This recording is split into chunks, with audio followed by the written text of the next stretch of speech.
ちは。伊豆の暮らし、犬との暮らしのひろこです。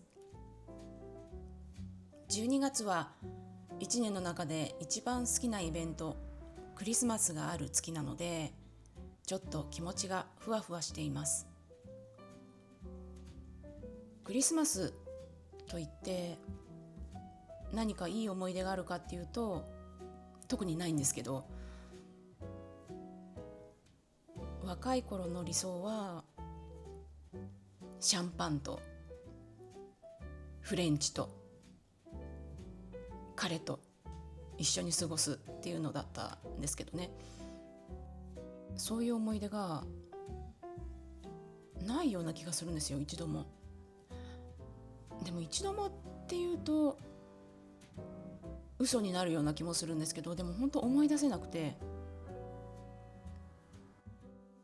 私は割とサービス業の彼が多かったので、サービス業って一番忙しい時期じゃないですか、クリスマス。そんなね、私の理想の過ごし方をできるはずもなく、気づいたらもうお正月みたいになってましたね、毎年。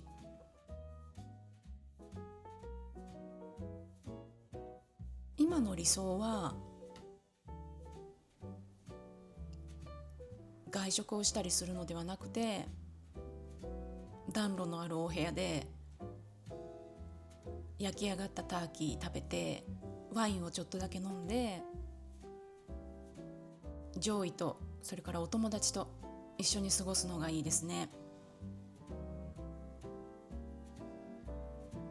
毎年クリスマスには手作りのケーキを焼いているんですが、今回はちょうどリンゴと人参が余っていたので、それを使ってリース型のケーキを焼いて、そこに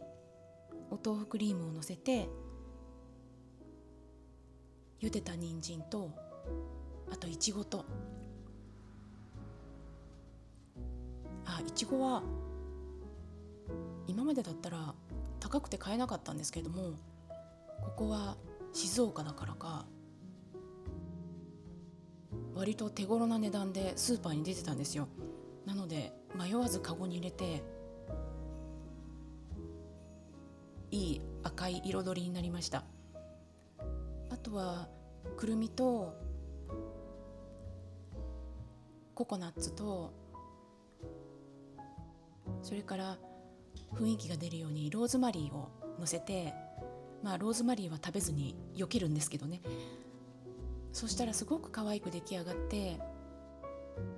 肝心なケーキの方も美味しくできたので、私がこれからオープンしようと思っている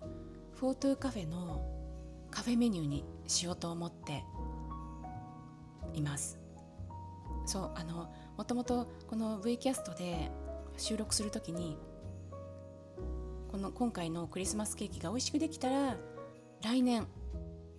カフェにクリスマスメニューとして出そうかなと思っていたんです。試食したら美味しかったので、これなら出せるなと思って、来年になってしまうんですけどね。これを出しながらみんなと過ごせればいいなと思っています。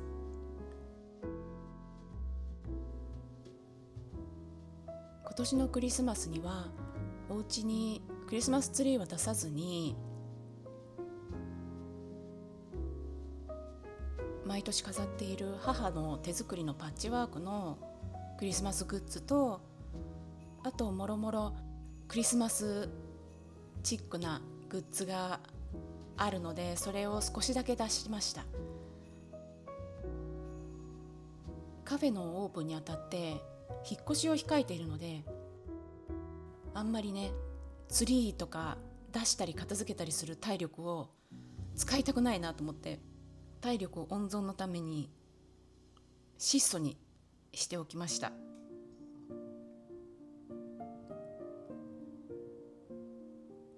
カフェの状況今どうなってるのかっていうと、いいなと思っている物件があって、申し込みをする段階ではあるんですが、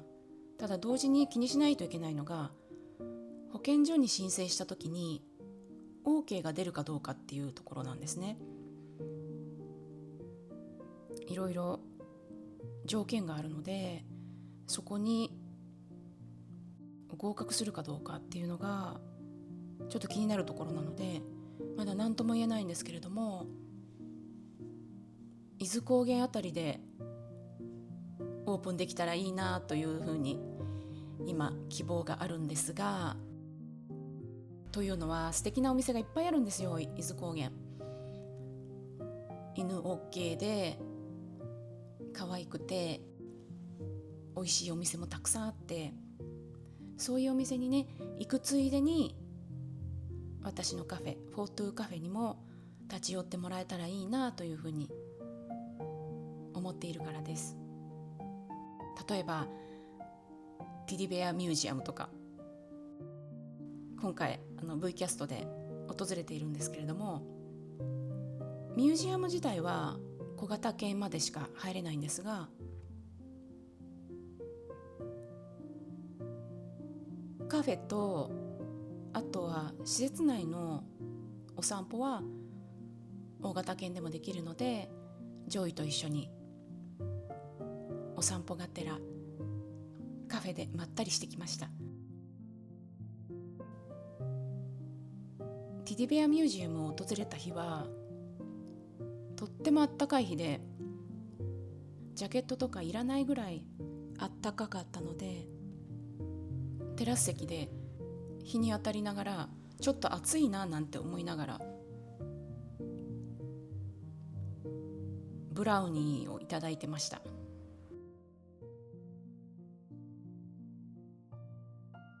他にもシフォンケーキとかプリンとか美味しそうなメニューがあったので、ぜひね伊豆高原いらっしゃることがあったら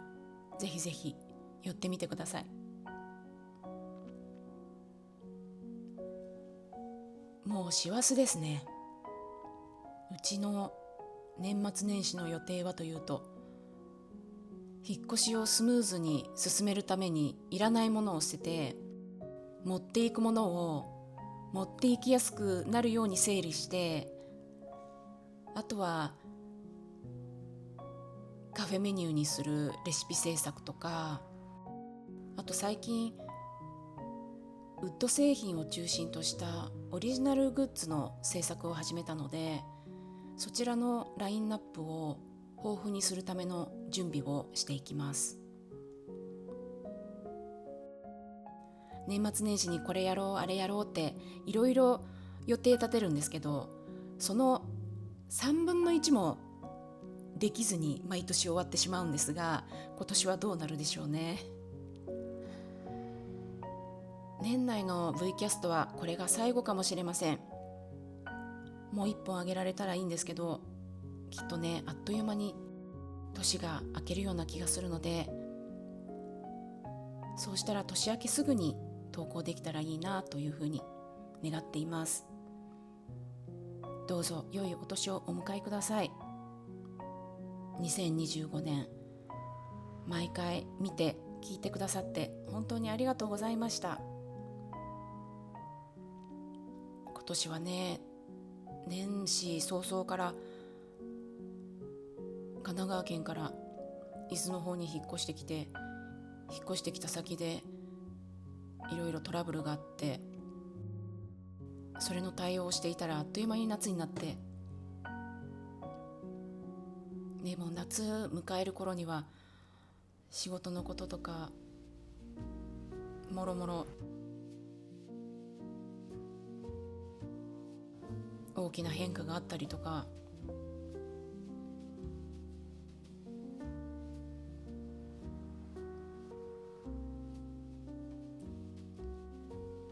考えなければいけないこととか、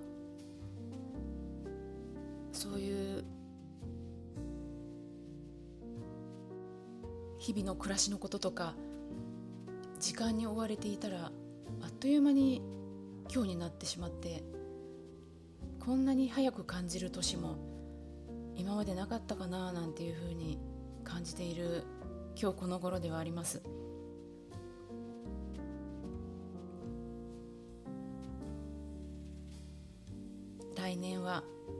来年こそはいい年に、そしていい思い出をたくさん作りたいなというふうに願っています。